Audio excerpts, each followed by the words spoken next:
So hello guys, welcome back to my channel अर्थशास्त्र की नगरी। सो गाइज, जैसा कि आपने थंबनेल के अंदर देख ही लिया है, जी हाँ, हम बात करने वाले हैं टाइप ऑफ टैक्सेस के रिगार्डिंग। इससे प्रीवियस वीडियो में भी हम जो है डिस्कस कर चुके हैं, जिसके अंदर हमने जो है प्रोग्रेसिव टैक्स क्या होता है, रिग्रेसिव टैक्स क्या होता है एंड प्रोपोर्शनेट टैक्स क्या होता है, इसके बारे में हम जो है डिटेल में चर्चा कर चुके हैं।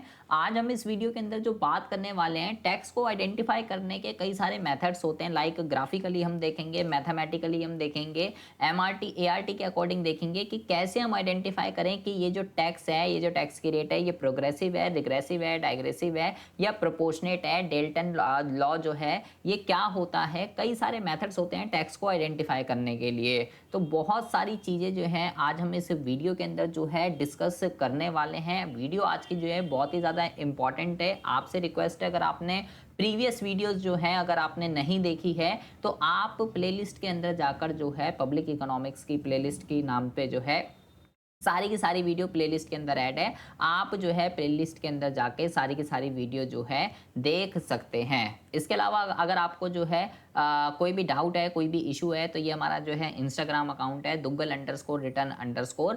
आप जो है हमारे को फॉलो कर सकते हैं और जो भी आपका डाउट है, जो भी आपका इशू है, आप मेरे को जो है इंस्टाग्राम पे मैसेज करके पूछ सकते हैं। तो अगर हम टाइप ऑफ टैक्सेस के रिगार्डिंग अगर हम बात करते हैं, सबसे पहले तो मुझे ये पता होना चाहिए कि टैक्स जो है वो होता क्या है। उसके टाइप की तो बाद में बात करेंगे, पहले हम जो है मीनिंग की बात करते हैं कि टैक्स जो है वो क्या होता है। तो अगर मैं टैक्स के मीनिंग की अगर मैं बात करता हूँ तो ये कहता है कि ये जो है ना एक अनिवार्य क्या है, लेवी है। मतलब कि अनिवार्य का मतलब हो गया मैंडेटरी, कंपलसरी, और लेवी का मतलब हो गया कि जो भी भाई टैक्स की कैटेगरी में जो भी बंदा आ रहा है, जिस पे भी टैक्स लग रहा है, उसको मैंडेटरी गवर्नमेंट को जो है कंपलसरी भुगतान करना पड़ेगा। ठीक है जी। उसके बाद लिखा हुआ है, और जिन लोगों पे ये कर लगाया जाता है उन्हें सरकार द्वारा वस्तुओं का या सेवाओं की वापसी के बावजूद राशि का क्या करना पड़ता है,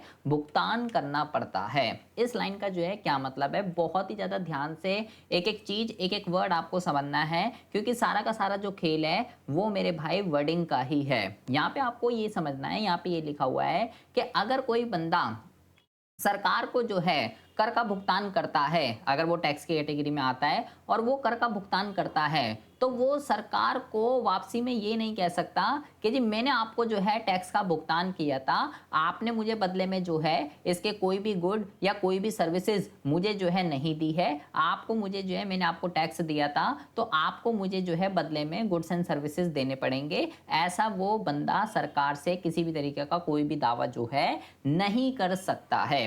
इसी चीज को इकोनॉमिक्स की लैंग्वेज में यहाँ पे देखेंगे, अगली लाइन में क्या लिखा हुआ है कि करदाता को जो है ना सरकार से प्रत्यक्ष प्रतिदान जो है किसी भी तरीके का नहीं मिलता है। इस चीज को हम क्या कहते हैं, प्रत्यक्ष प्रतिदान किसी भी तरीके का नहीं मिलता है। इसी चीज को इकोनॉमिक्स में जो है ना क्या कहते हैं, इसी चीज को हम इंग्लिश में अगर हम बात करते हैं तो इसको इंग्लिश में जो है हम कहते हैं डायरेक्ट। ठीक है, डायरेक्ट क्विड प्रो क्यू इसको ये कहते हैं। ठीक है, डायरेक्ट क्विड प्रो क्यू जो है इसको इंग्लिश में कहते हैं। तो डायरेक्ट क्विड प्रो क्यू का जो है क्या मतलब होता है, इसका मतलब ये होता है, यहाँ पे देखेंगे, हम यहाँ लिख देते हैं पहले, हम यहाँ लिख देते हैं पहले डायरेक्ट क्विड प्रो क्यू। ठीक है, अब इसका क्या मतलब होता है, देखिए इसकी अगर हम मीनिंग की बात करते हैं तो कहता है प्रत्यक्ष का मतलब क्या होता है, डायरेक्ट का मतलब क्या होता है। कहता है कि ऐसा नहीं है कि हम जो है वस्तु और सेवाओं के लिए भुगतान करते हैं और लाभ प्राप्त करते हैं और उनका आनंद लेते हैं। अर्थात भुगतान किए गए कर के विरुद्ध किसी भी तरीके का कोई भी लाभ का दावा करने में हम जो है इसके कोई भी अधिकारी नहीं है। इसका क्या मतलब है, इसका ये मतलब है, और नीचे भी देखेंगे एक प्रतिदान का मतलब क्या लिखा हुआ है कि विनिमय के बदले किसी भी तरीके का कुछ भी पाने का कोई भी दावा जो है वो नहीं किया जा सकता है। अब आपको एक एक चीज बहुत ही ज्यादा ध्यान से अटेंटिव होकर जो है यहाँ पे समझनी है और सुननी है। देखिए, अगर हम टाइप ऑफ गुड्स की बात करें कि वस्तुएं जो है वो कितने तरीके की होती हैं। ठीक है, वस्तुएं जो हैं ये अभी आगे आएगा, इसके बारे में हम डिटेल में चर्चा करने वाले हैं। ठीक है, वस्तुओं की अगर हम बात करते हैं तो मेरे भाई वस्तुएं जो हैं वो दो तरीके की होती हैं। ठीक है, अगर हम यहाँ पे बात करते हैं तो अभी हम फिलहाल दो टाइप के गुड्स समझेंगे। पहला हम समझेंगे पब्लिक और दूसरा हम समझेंगे प्राइवेट। ठीक है, पहला हम समझेंगे पब्लिक और फिर हम समझेंगे प्राइवेट। ठीक है, पब्लिक और प्राइवेट गुड्स जो हैं क्या होते हैं। फिलहाल अभी आप प्राइवेट के बारे में समझिए। देखिए, मान लीजिए अगर मैं एक शॉप पे गया, ठीक है, वहाँ से मैं जो है 10 रुपए का कोई भी पेन खरीद के शॉपकीपर के पास गया। मैंने उसको बोला भाई ये 10 रुपए ले और मेरे को पेन दे दे। ठीक है, शॉपकीपर ने क्या करा, शॉपकीपर ने जो है 10 रुपए ले लिए। शॉपकीपर ने जो है 10 रुपए ले लिए और मेरे को पेन नहीं दे रहा। तो मैं उससे बोल सकता हूँ भाई मैंने आपको 10 रुपए दिए हैं, तो आप मुझे बदले में जो है पेन क्यों नहीं दे रहे हैं, आप उसको जो है बोल सकते हैं। या मान लीजिए आपने जो है उसको 10 रुपए दिए, पेन ले लिया और वो पेन जो है आपका चल नहीं रहा है, खराब है, तो आप उसको बोल सकते हैं कि भाई ये तो पेन चल नहीं रहा है, खराब है, मुझे दूसरा दो या इसको सही करके तो जो भी है। तो आप वहाँ पे क्या है, आप वहाँ पे दावा कर रहे हैं, आप अधिकार है, बदले में आपने पैसे दिए हैं, तो आप उससे गुड्स एंड सर्विसेज लेने के अधिकारी हैं और दावा कर सकते हैं अगर वो चीज़, वो गुड्स अगर वो सही नहीं है। ठीक है, ये हो गया प्राइवेट।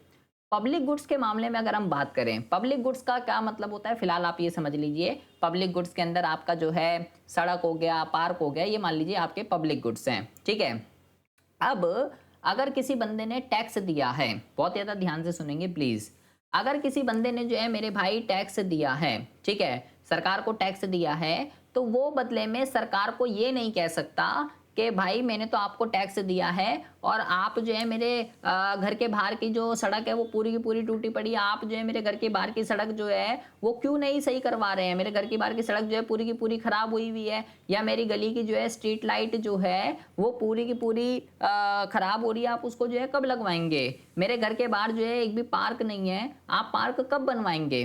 कोई भी करदाता इस तरीके का सरकार से कोई भी दावा जो है नहीं कर सकता है। सरकार से बदले में कर के विरुद्ध किसी भी तरीके का लाभ का दावा कि मैंने आपको टैक्स दिया है, आप उसके बदले में मुझे क्या लाभ, क्या प्रॉफिट देंगे, इस तरीके का कोई भी दावा करने का अधिकारी जो है टैक्स करता नहीं होता है। ठीक है, इसी चीज को क्या कहते हैं, इसी चीज को इकोनॉमिक्स के लैंग्वेज में हम जो है डायरेक्ट क्विड प्रो क्यू के नाम से जो है जानते हैं। ठीक है, तो टैक्स क्या है, टैक्स जो है एक एक कंपलसरी मैंडेटरी पेमेंट है जो करदाता को, गवर्नमेंट को करनी पड़ती है अगर वो जो है टैक्स की कैटेगरी में आ रहा है, इसलिए वो करदाता है।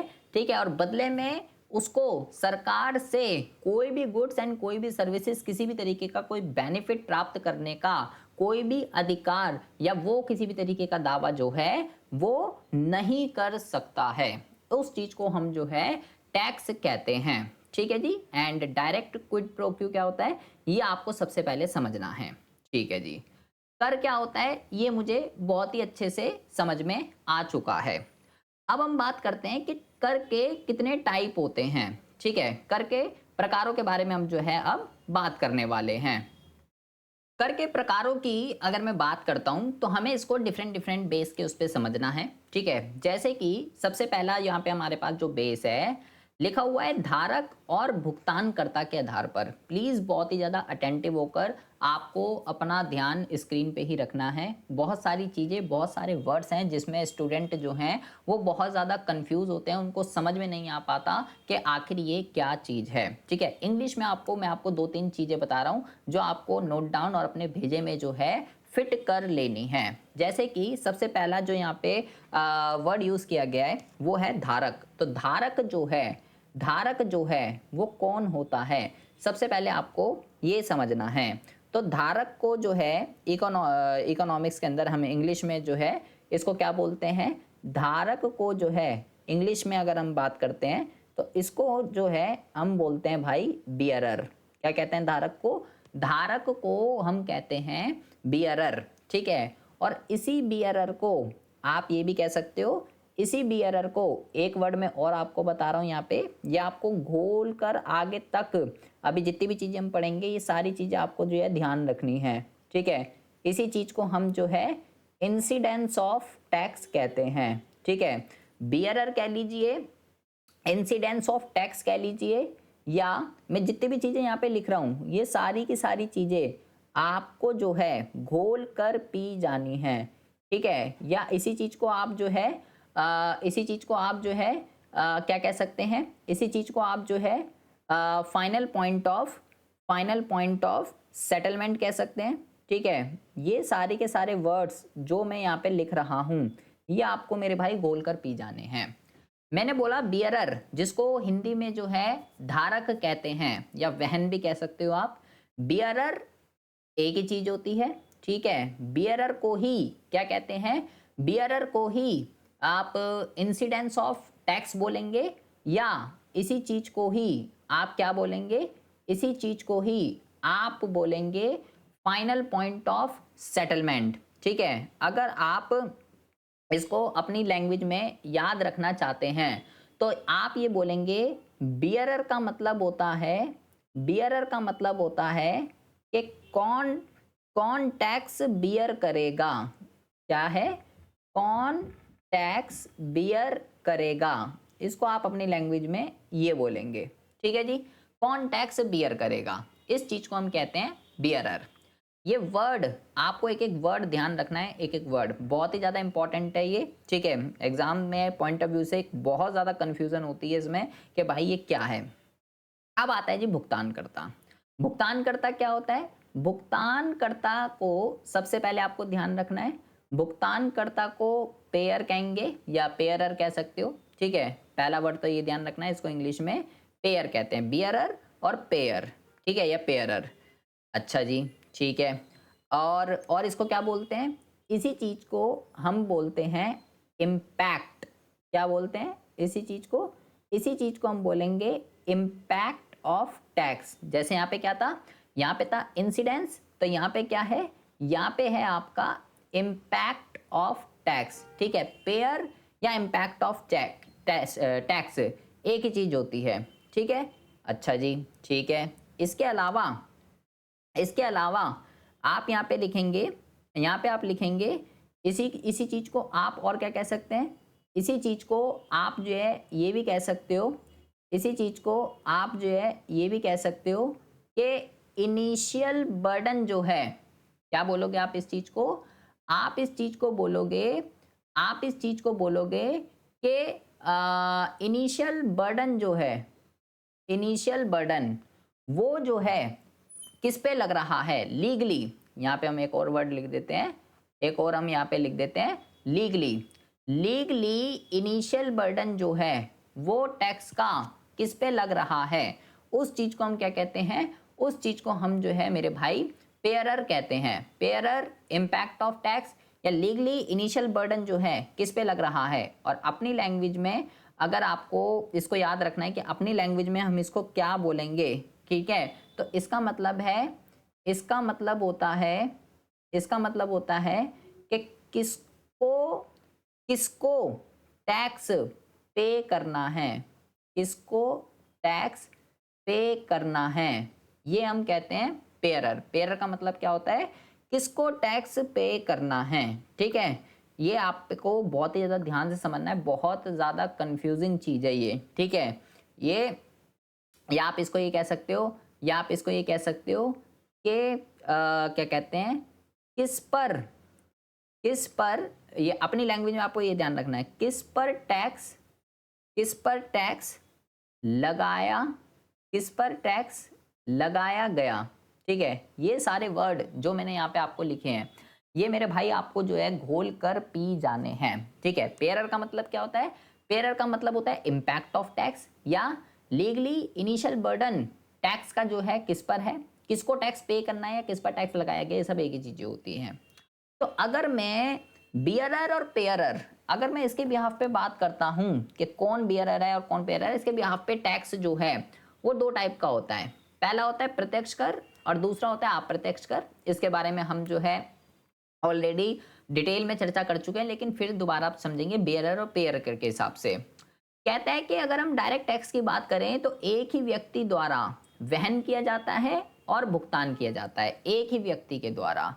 इसका मतलब क्या है, वहन का मतलब होता है बियरर और भुगतान का मतलब होता है पेयरर। कह रहा है डायरेक्ट टैक्स की उसमें बियरर और पेयरर दोनों एक ही बंदे होते हैं, मतलब जिस पर initially final point of settlement और इम्पैक्ट ऑफ टैक्स दोनों चीजें जो हैं एक ही व्यक्ति पर पड़ती हैं। यहाँ पे बियरर और पेयरर अलग अलग जो है नहीं होते हैं। ठीक है, अच्छा उसके बाद क्या है लिखा हुआ है, इसके बोझ को जो है टाला नहीं जा सकता, इसका बर्डन जो है वो शिफ्ट नहीं होता है, जिस पर ये लगता है उसी व्यक्ति को पे करना पड़ता है, जो बियर करेगा वो ही पे करेगा।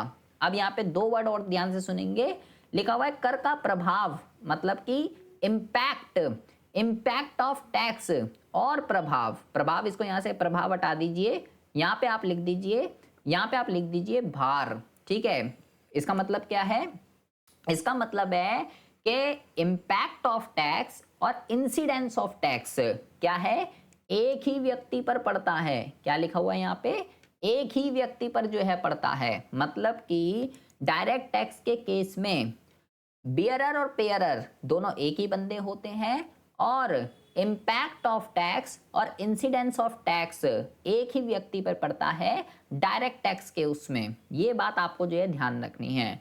जैसे कि income tax, corporate tax, wealth tax, gift tax, अगर इनकम मेरी है तो टैक्स भी मुझे ही पे करना पड़ेगा, मेरे भी हाफ पर जो है कोई दूसरा बंदा जो है टैक्स मेरा पे नहीं कर सकता।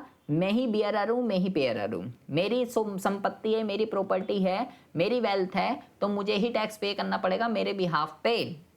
कोई दूसरा बंदा जो है उसको पे नहीं कर सकता है। ये बात आपको जो है सबसे पहले तो ध्यान में रखनी है। ठीक है जी, अच्छा ये तो हो गया डायरेक्ट टैक्स। इनडायरेक्ट टैक्स की अगर हम बात करें तो इसमें क्या होता है, बियरर और पेयरर के बिहाफ पे अगर हम बात करते हैं तो कहता है किसी व्यक्ति, फिर क्या लिखा हुआ है, क्रेता द्वारा वहन किया जाता है। बियरर कौन है यहाँ पे इनडायरेक्ट टैक्स में, यहाँ पे है जी क्रेता, बायर है यहाँ पर, और विक्रेता द्वारा, विक्रेता द्वारा, विक्रेता कौन होता है, सेलर, कलेक्शन किया जाता है और उसका भुगतान किया जाता है। इसका क्या मतलब होता है, इसको भी मैं आपको एक एग्जांपल से जो है समझाने वाला हूं। बोझ को स्थानांतरित किया जा सकता है, इनडायरेक्ट टैक्स में बर्डन शिफ्ट हो जाता है, और कर का प्रभाव, इम्पैक्ट और इंसिडेंस, घटना कह लीजिए या भार कह लीजिए, एक ही चीज होती है, विभिन्न व्यक्तियों पर होता है, सेम व्यक्तियों पर नहीं होता है। ठीक है जी, मतलब क्या हुआ, अगर जैसे कि इनडायरेक्ट टैक्स का एग्जांपल क्या होता है, इनडायरेक्ट टैक्स का आपका एग्जांपल होता है, मान लीजिए जीएसटी, कोई भी गुड्स, कोई भी सर्विसेज अगर हम खरीदते हैं, मान लीजिए मैंने कोई गुड्स खरीदा, वो 100 रुपए का है। अब मार्केट से जब हम कोई भी गुड्स खरीदते हैं तो टैक्स देना पड़ता है, विद टैक्स होती है सारी की सारी चीजें। ठीक है, 100 रुपए का मैंने जो है, 100 रुपए का मैंने जो है कोई सामान खरीदा। अब मान लीजिए 95 इसकी कॉस्ट थी और 5 रुपए का इसके अंदर क्या था, 5 रुपए का इसके अंदर जो है टैक्स था। ठीक है जी, अब बहुत ज्यादा ध्यान से सुनेंगे, मैंने जब 100 रुपए की चीज खरीदी तो मैंने तो पूरे के पूरे 100 रुपए दिए होंगे। ठीक है, और जब मैंने पूरे के पूरे 100 रुपए दिए होंगे तो मतलब कि 5 रुपए का टैक्स जो क्रेता है, जो बायर है, उसने पे कर दिया। तो बियरर कौन है, क्रेता। ठीक है, बियरर कौन है, क्रेता, इनडायरेक्ट टैक्स के उसमें, तो उसने दे दिए। अब सेलर के पास वो पैसे गए 100 रुपए, जिसमें से 95 उसके और 5 रुपए जो हैं वो टैक्स के हैं, जो उसको सरकार को देने हैं। मेरे से कलेक्ट करके, एकत्रित करने का मतलब कलेक्ट किया उसने बायर से, और फिर वो भुगतान कर देगा, पेमेंट कर देगा, पेमेंट कर देगा गवर्नमेंट को। तो यहाँ पर क्या है, इनडायरेक्ट टैक्स के उसमें, इनडायरेक्ट टैक्स के उसमें जो बियरर है वो बायर है। बियरर कौन है, बियरर जो है वो है आपका बायर, बीबी, ये आपको ध्यान रखना है। बियरर कौन है, बायर, किसमें, इनडायरेक्ट टैक्स के उसमें। लेकिन पेयर कौन है, पेयर जो है वो है सेलर। पेयर कौन है, पेयर जो है वो सेलर, इनडायरेक्ट टैक्स के उसमें। ठीक है, इनडायरेक्ट टैक्स में बियरर और पेयरर दोनों अलग अलग होते हैं, डायरेक्ट टैक्स के उसमें बियरर पेयर दोनों सेम ही होते हैं। यहाँ पे इम्पैक्ट और इंसिडेंट सेम ही व्यक्ति पर पड़ता है प्रत्यक्ष करके उसमें। और अगर हम इनडायरेक्ट टैक्स पे बात करते हैं तो कहता है कर का प्रभाव और घटना अलग अलग, बियरर कोई और होता है, इंसिडेंस अलग होता है, और इम्पैक्ट जो है वो अलग व्यक्तियों पर पड़ता है। ये बात आपको जो है इनडायरेक्ट टैक्स के उसमें भाई आपको ध्यान रखनी है, बहुत ही ज़्यादा इंपॉर्टेंट है ये एग्जाम के पॉइंट ऑफ व्यू से। ठीक है जी, अच्छा तो बियरर और पेयरर के हिसाब से टैक्स कितने तरीके के होते हैं ये आपने जो है सबसे पहले समझा है। अब हम बात करते हैं करों के करों के प्रकार। अगर हम दरों के आधार पे अगर हम दरों के आधार पे बात करना चाहें कि टैक्स कितने तरीके के होते हैं करके रेट के अकॉर्डिंग, तो इस पे हम जो है पहले भी डिस्कस कर चुके हैं। मैंने प्रीवियस वीडियो में बताया था कि टैक्स कितने टाइप के होते हैं। तो इसको ये जो है प्रगतिशील, इसको यहाँ पे लिखेंगे, ठीक है। प्रगतिशील कर, अनुपातिक कर, प्रतिगामी कर, ठीक है। तो प्रगतिशील कर कौन कौन से होते हैं, ठीक है। प्रगतिशील कर कौन कौन से होते हैं, लिखा हुआ है जिसमें आय में वृद्धि के साथ साथ कर की दर बढ़ती रहती है। कहता है जैसे जैसे इनकम बढ़ती है वैसे वैसे जो टैक्स की जो रेट होती है ना, टैक्स की रेट की बात चल रही है। कहता है इनकम बढ़ने के साथ साथ जिसमें टैक्स की रेट भी जो है वो बढ़ती रहती है, उसको हम क्या कहते हैं, उसको हम जो है प्रगतिशील कर कहते हैं। सबसे पहली बात तो अनुपातिक हमने पढ़ा था, विद टेबल मैंने आपको बताया था एक एक चीज। आय के स्तर के बावजूद कर की दर क्या होती है, समान रहती है। यहाँ पे टैक्स की रेट क्या होती है, यहाँ पे टैक्स की रेट जो है कांस्टेंट रहती है, उसमें किसी भी तरीके का कोई भी परिवर्तन जो है वो नहीं होता है। प्रीवियस वीडियो में मैं इस पे ज़्यादा डिटेल में नहीं जा रहा हूँ क्योंकि प्रीवियस वीडियो में हम जो है इसको डिटेल में पढ़ चुके हैं। तो प्लीज़ आपसे रिक्वेस्ट है कि प्लीज़ इसको जो है देख के आइएगा, ठीक है। प्रगतिशील कर कौन से होते हैं, अनुपातिक कौन से होते हैं, प्रतिगामी कर कौन से होते हैं। यहाँ पे क्या होता है, यहाँ पे इनकम बढ़ने के साथ साथ टैक्स की जो रेट होती है वो घटती जाती है। मतलब प्रगतिशील के अंदर क्या होता है, यहाँ पे जो है सीधा संबंध होता है, और यहाँ पे कैसा होता है, इनकम के साथ, यहाँ पे जो है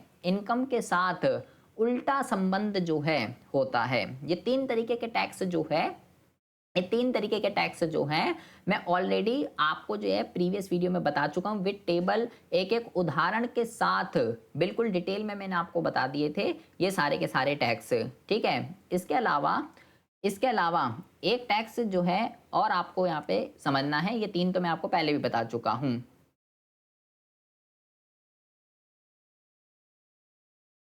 ये तीन तो मैं आपको पहले भी बता चुका हूँ। अब एक और तरीके का टैक्स होता है, ठीक है, प्रोग्रेसिव, रिग्रेसिव और प्रोपोर्शनेट, ये तो हम पढ़ चुके हैं। एक होता है अवक्रमणकारी कर, मतलब कि इंग्लिश में इसको कहते हैं डाइग्रेसिव टैक्स, ठीक है। प्रोग्रेसिव, रिग्रेसिव, प्रोपोर्शनेट और एक होता है डाइग्रेसिव। डाइग्रेसिव टैक्स कौन कौन सा होता है, ये प्रगतिशील कर और अनुपातिक कर, इन दोनों का सम होता है। प्रगतिशील का कौन कौन सा होता है, जो इनकम बढ़ने के साथ साथ आपकी जो टैक्स की रेट जो है वो बढ़ती रहती है, वो प्रगतिशील कर होता है, ठीक है। और अनुपातिक कर कौन सा होता है, प्रोपोर्शनेट टैक्स, जिसमें टैक्स की जो रेट होती है वो क्या रहती है, कांस्टेंट रहती है, उसको हम क्या कहते हैं, उसको हम अनुपातिक कर कहते हैं, ठीक है। तो डाइग्रेसिव टैक्स जो है इन दोनों का क्या होता है, डाइग्रेसिव टैक्स जो है वो इन दोनों का जो है समीशन होता है, ठीक है जी। अच्छा, इसके बारे में हम पहले भी पढ़ चुके हैं। अब हम जो है दो तीन तरीके से समझेंगे कि भाई कैसे हम ये आइडेंटिफाई करें कि ये प्रगतिशील है, प्रतिगामी है, या अनुपातिक है, या डाइग्रेसिव है, कैसे हम पता करेंगे, ठीक है। तो पहले हम जो है मैथमेटिकली समझते हैं, ठीक है। मैथमेटिकली अगर हम देखें तो यहाँ पे बहुत ही ज़्यादा ध्यान से आपको अटेंटिव होकर एक एक चीज़ें आपको समझनी है। यहाँ पे मैंने जो लिखा है, यहाँ पे y का मतलब आय है, और t का मतलब यहाँ पर जो t का मतलब है, ठीक है, वो क्या है, यहाँ पे जो t का मतलब है ना, वो है मेरे भाई किससे है, टैक्स रेट से है। किससे है, टैक्स की रेट है ये, ठीक है, टैक्स की रेट, ये बात आपको जरा ध्यान से समझनी है, ठीक है। टैक्स की रेट का डेरिवेटिव करें, मतलब मैंने टैक्स की रेट का डेरिवेटिव करा है with respect to y, income के उसमें मैंने जो है डेरिवेटिव किया है, ठीक है। और यहाँ पे डबल डेरिवेटिव जो है यहाँ पे किया गया है, लेकिन ये जो डबल डेरिवेटिव मैंने ये जो किया है, ठीक है, अगर मैं दो चीज़ों के उसमें बात करूं, टैक्स रेट और टैक्स अमाउंट, टैक्स रेट और टैक्स अमाउंट, ठीक है, ये जो डबल डेरिवेटिव है, ये जो डबल डेरिवेटिव है, ये किसका है, ये जो डबल डेरिवेटिव है ये है आपका टैक्स अमाउंट, ठीक है, टैक्स रेट और टैक्स अमाउंट। उसके रिगार्डिंग अगर मैं बात करूं, मतलब इसका जो सिंगल डेरिवेटिव होगा, अगर मैं इसका सिंगल डेरिवेटिव लिखना चाहूँ टैक्स अमाउंट के उसमें, तो मैं लिखूंगा डी टी अपॉन में d y greater than zero, ठीक है, डी टी अपॉन में d y greater than zero, और डबल डेरिवेटिव भी ग्रेटर देन जीरो। अगर इस तरीके का है कि अगर मेरा टैक्स रेट भी जो है ग्रेटर देन जीरो है, और टैक्स अमाउंट भी उसका सिंगल और डबल दोनों जो है क्या है, डेरिवेटिव जीरो से बड़े हैं, तो ऐसे टैक्स को प्रगतिशील कर कहते हैं, प्रोग्रेसिव टैक्स कहते हैं। ठीक है, tax rate rises at rising speed with increase in y, income बढ़ने के साथ साथ जैसे जैसे टैक्स रेट बढ़ती है वो प्रगतिशील कर होते हैं। तो यहाँ पे हमने जो है इस चीज को मैथमेटिकली जो है लिखा है। ठीक है जी। अगर हम इसी चीज को अगर हम रिग्रेसिव में बात करें तो इसमें क्या होता है कि जो टैक्स रेट है, जो टैक्स रेट है उसका डेरिवेटिव तो जो है ग्रेटर देन जीरो है, यहाँ पे भी जीरो था यहाँ पे भी जीरो था, लेकिन जो डबल डेरिवेटिव है, जो डबल डेरिवेटिव है कि क्या है ये डबल डेरिवेटिव, टैक्स अमाउंट है, ये क्या है, टैक्स अमाउंट है, ये ध्यान रखिएगा। और यहाँ पे भी single derivative greater than zero रहेगा। ठीक है, डबल डेरिवेटिव टैक्स अमाउंट है, ये ध्यान रखिएगा, रेट नहीं है, रेट ये वाला है। ठीक है, और ये जो है डबल डेरिवेटिव अमाउंट का है, इसका सिंगल भी यही रहेगा ग्रेटर देन जीरो। तो वो कौन सा टैक्स होता है, वो होता है आपका रिग्रेसिव टैक्स। ठीक है, प्रतिगामी कर होता है। ठीक है जी। अच्छा, सिंबल का ध्यान रखिएगा, यहाँ पे देखिए यहाँ ग्रेटर देन है, यहाँ लेस देन है। ठीक है, ये ध्यान रखिएगा यहाँ पे। और उसके बाद प्रोपोर्शनेट का कैसा होता है मैथमेटिकली, इसमें ग्रेटर देन जीरो होगा सिंगल डेरिवेटिव, लेकिन डबल डेरिवेटिव जो है टैक्स अमाउंट का वो क्या होगा, कांस्टेंट, इक्वल टू जीरो। ठीक है, तो यहाँ पे टैक्स अमाउंट जो है क्या होगा, इक्वल टू जीरो। इसका भी सिंगल क्या होगा, अमाउंट के उसमें अगर मैं सिंगल डेरिवेटिव करूंगा वो भी ग्रेटर देन जीरो ही आएगा। ठीक है, ये बात आप जो है ध्यान रखिएगा। तो उसको हम क्या कहते हैं, उसको हम कहते हैं प्रोपोर्शनेट टैक्स। ठीक है जी, ये बात आपको जो है ध्यान समझनी है कि tax rate rises at constant speed with increase in y, ये तो हम पहले भी बात कर चुके हैं। लेकिन अगर एमसीक्यू में इस तरीके के ये कुछ आ जाता है, ठीक है, इस तरीके का ये आ जाता है, तो किस तरीके से आपको पता चलेगा, किस तरीके से आपको पता चलेगा कि ये प्रगतिशील है, ये प्रतिगामी है, या ये जो है आपका अनुपातिक है। ठीक है, किस तरीके से आपको पता चलेगा, ये बात आपको जो है ध्यान से समझनी है, सुननी है। ठीक है जी। अच्छा, ये बात तो हमको जो है बहुत ही अच्छे से समझ में आ चुकी है, एक एक चीज़ आपने बहुत ही अच्छे से समझ ली है। लेकिन अगर मेरे को इसी चीज़ को जो मैंने यहाँ पे लिखी थी यही वाली, अगर मुझे इसी चीज़ को भाई ग्राफिकली अगर मेरे को समझना है, तो ग्राफिकली किस तरीके से आपको ये बनेगा इसका ग्राफ, वो आप ज़रा यहाँ पे समझेंगे। तो अगर मैं ग्राफिकली मैं देखना चाहूँ तो भाई कैसे बनेगा, देखिए ग्राफिकली अगर मैं देखना चाहूँ तो मान लीजिए ये आपका वाई एक्सिस है। ठीक है, ये आपका वाई एक्सिस है एंड ये जो है आपका एक्स एक्सिस है। ठीक है जी। तो अगर मैं बात करता हूँ, आपका दो ग्राफ बनाते हैं। ठीक है, यहाँ पे एक और ले लेते हैं। ठीक है, क्योंकि एक हम बनाएंगे टैक्स रेट की उसमें, और एक हम बनाएंगे टैक्स अमाउंट की उसमें। ठीक है, तो ये हो गया आपका, ये इधर वाला ले लेते हैं, इधर वाला हम ले लेते हैं ये, यहाँ पे हम लिखेंगे टैक्स रेट। ठीक है, यहाँ पे हम क्या लिखेंगे, यहाँ पे हम लिखेंगे टैक्स रेट, और यहाँ पे हम क्या लिखेंगे, यहाँ पर हम लिखेंगे टैक्स अमाउंट, और यहाँ पे यहाँ तो इनकम ही रहेगी एक्स एक्सिस पे। ठीक है, ये एक्स एक्सिस है, ये आपकी वाई एक्सिस है, ये वाई एक्सिस है, ये आपकी एक्स एक्सिस है। ठीक है जी। अब आपको बहुत ही ज़्यादा ध्यान से एक एक चीज़ आपको समझनी है कि किसका ग्राफ जो है वो कैसे बनेगा।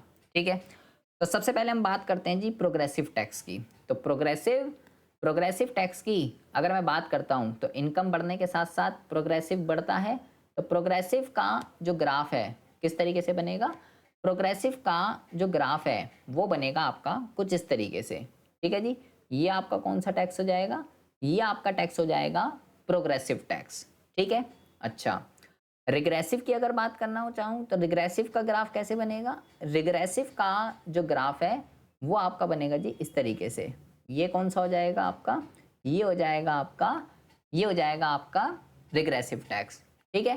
प्रोपोर्शनेट की अगर मैं बात करूं तो प्रोपोर्शनेट का किस तरीके से बनेगा, कांस्टेंट रहता है।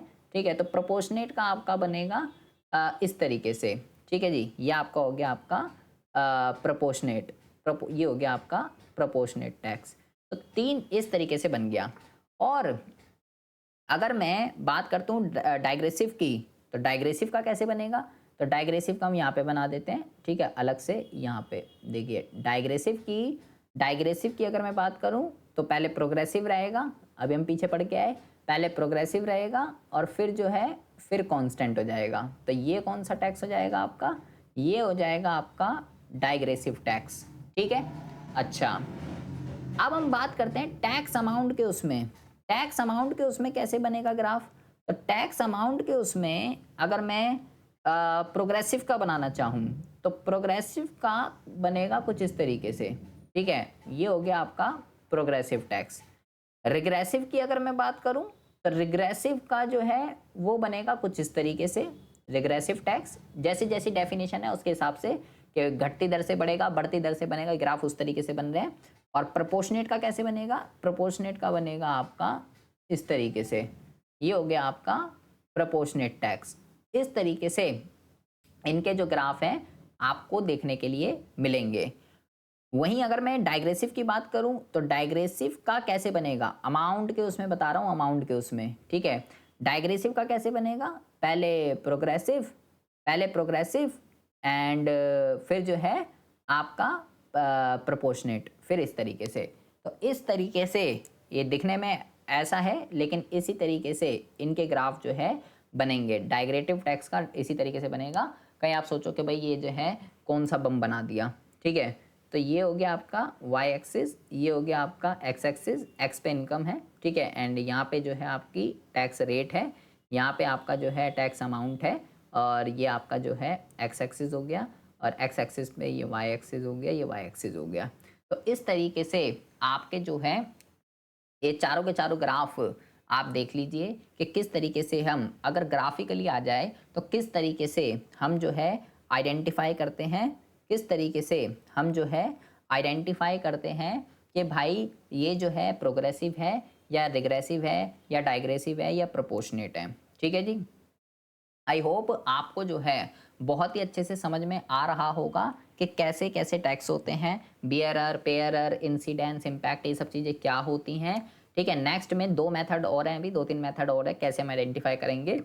औसत कर दर, सीमांत कर दर ये क्या होती है, इनसे हम जो है कैसे पता करते हैं, डेल्टन लॉ जो है वो क्या होता है, सबके बारे में हम जो है डिटेल में डीपली से जो है हम चर्चा करने वाले हैं। इसमें आपको कुछ भी समझ ना आया हो, कोई भी डाउट हो, कोई भी इशू हो, आप मेरे को कमेंट बॉक्स में कमेंट कर सकते हैं, या इंस्टाग्राम मैंने आपको बताया ही था, ठीक है, ये रहा दुग्गल_रिटर्न_, आप मुझे फॉलो कर सकते हैं। जो भी आपका डाउट है, जो भी आपका इशू है, आप मेरे को जो है मैसेज करके पूछ सकते हैं, ठीक है जी।